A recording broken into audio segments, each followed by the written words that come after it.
आज हमारे साथ हैं चौकीदार रफदार संघ के जनरल सेक्रेटरी डॉक्टर संत सिंह। आज हम बात करेंगे चौकीदार रफदार की समस्याओं पे और क्या कुछ उनकी मांग है उसके बारे में संत सिंह से हम विस्तार से बातचीत करेंगे, क्योंकि लगातार इन्होंने अपनी मांगों को लेके गर्दनी बाग से लेके सड़कों तक इन्होंने धरना प्रदर्शन किया है, लेकिन आज तक इनकी मांगों को सरकार न तवज्जो दी, ना कोई मांग पूरी की है, जिसके कारण ये लगातार आंदोलन कर रहे हैं और आगे भी आंदोलन करेंगे। अपनी मांगों के बनिस्पति अपनी बात आपको रखना चाहते हैं। क्या कुछ आपकी मांग है सर? अभी तो ऐसे कई मांगे हैं, लेकिन सबसे प्रमुख है हमारे आश्रित की बहाली का।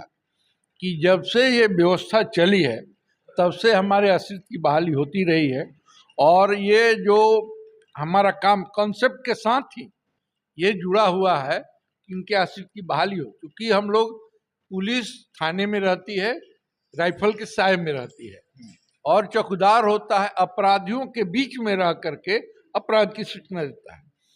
इसको देखा जाए कि इससे कोई खतरनाक काम नहीं है, अपराधियों के बीच में रह करके अपराध की सूचना देना। और इसीलिए ये जब ये कंसेप्ट बना, ये हमारे समझ से इसका इतिहास है, ये चंद्रगुप्त द्वितीय विक्रमादित्य जिनको कहते हैं उसी शासन में ये व्यवस्था हुई थी। और उस समय से जहाँ तक हमको जानकारी है, उनकी शासन व्यवस्था की सबसे मजबूत कड़ी थी दुसाध्य। दुसाध्य के टुकड़ी के लोग सेवानिवृत्त होते थे तो गांव की सुरक्षा में उन लोगों को लगा दिया जाता था। ये कंसेप्ट वहीं से चली।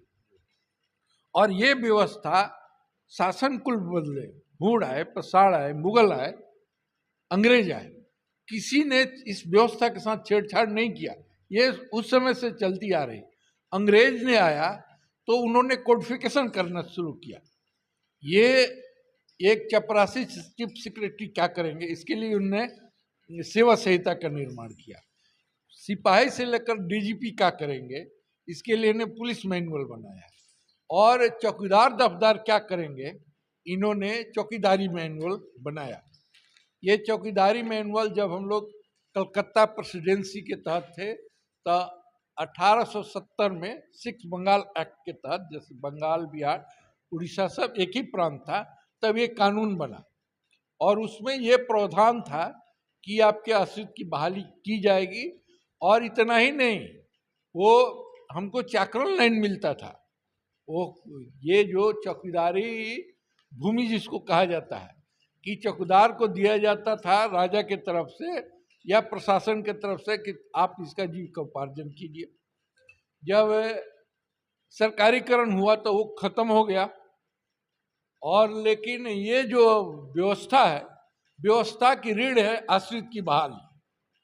और जो पूर्ववर्ती सरकार भी है, जब 90 में हम लोग को सरकारीकरण हुआ तो उस समय भी ये कहा, सरकार ने कहा कि नहीं ये ठीक है, आपके आश्रित की बहाली होगी। बीच में कोर्ट के ओर से ये हो गया था, फिर भी नीतीश जी की सरकार ने कहा कि नहीं ये आप लोगों का ये होगा। तो अभी हमारी यही समस्या है, नीतीश जी से यही कहना है कि आप पहले कर चुके हैं और अन्याय नहीं होना चाहिए। न्याय आधा आदमी को मिला, आधा आदमी को नहीं मिलेगा, ये ठीक नहीं ना है। नहीं। तो अभी कुछ लोग जो बच गए हैं, आपको बंद भी करना होगा तो आप कीजिएगा, लेकिन जो हमारे छूट गए हैं उनको एक बार ये सुविधा दीजिए। क्योंकि जितना कठिनाई चौकीदार जितना कठिन काम किया है, एक तो सुरक्षा का था, और थाना में जाते थे तो कितनी जिल्लत, उसकी कहानी दर्द बयां करने पर आज भी दर्द होता है कि जाने पर पहले माँ बहनों की गाली सुननी पड़ती थी, तब सलामी स्वीकार करता था। और दिन भर चली फाड़ना, ये फाड़ना, वो ऐसे भी थे कि दरोगा जो था मच्छरदानी का ऐसे नहीं बांधता था। अच्छा। 4 चौकीदार को रात में खड़ा करके कहेगा कि मच्छरदानी खड़ा करके करो। अच्छा। और रात भर हमारे पूर्वज जो थे मच्छरदानी लगा करके खड़ा हुआ करते थे। और ऐसी जिल्लत ये थी इंडिया गवर्नमेंट में था कि अंग्रेजों के समय इस तरह होता था? क्या चीज? तो मच्छरदानी लेके खड़ा होना, मच्छरदानी लेकर खड़ा होने का तो अंग्रेजों के टाइम में था कि इंडिया अंग्रेज के समय में भी उतना नहीं था, लेकिन इंडिया गवर्नमेंट जब स्वतंत्र हो 47 के बाद में, अच्छा ये दरोगा लोग अपना मनमानी करने लगा। क्योंकि पहले जो था, ये अंग्रेजों ने ये जो कानून बनाया, इसमें था चेक एंड बैलेंस। जो चौकीदारी व्यवस्था है वो चेक एंड बैलेंस के अनुसार, क्योंकि आप पढ़ेंगे जो जितना अंग्रेजों का जजमेंट वगैरह होगा, तो वे क्या बोलता था, it is the report of country police. वो इंग्लैंड के पुलिस को कंट्री पुलिस कहते हैं। इसको काटा नहीं जा सकता है। और अभी जो जजमेंट देखिएगा तो लिखेगा जज लोग कि ये भारतीय पुलिस का रिपोर्ट है, इस पर विश्वास नहीं किया है। ये कॉन्सेप्ट था अंग्रेजों में। तो उन्होंने उस पर ये जो है करप्शन को ये करने के लिए उनके साथ हमको लगाया। आपने अभी थोड़ी देर पहले बताया कि जिस तरह से शराबबंदी बिहार में हुई और शराबबंदी पे जिस तरह जान मान का जो चौकीदार और डफदार के ऊपर जिस तरह से हमला होता है, जिस तरह अपराधियों का हमला होता है और उनके आश्रितों को मुआवजा भी नहीं मिलता है, इस क्या समस्या आ रही है शराबबंदी से चौकीदारों के ऊपर? शराबबंदी से चौकीदारों का जीना ये मुहाल हो गया है, क्योंकि ये हमारे लोग ईमानदारी से काम करते हैं और सरकार नियमावली 19 बना करके और इसको ये पुलिस के घेरे में डाल दिया है। पहले स्वतंत्र थे हम लोग। पहले था कि पुलिस हमको कुछ नहीं कर सकती थी, निलंबित भी नहीं करती थी, लेकिन अब वो कर दिया। और जो अभी अनुभव है कि जितना शराब की जो बिक्री वगैरह होती है, उसमें कुछ न कुछ थाने की संलिप्तता होती है जी, निश्चित तौर से। और वो हमारा आदमी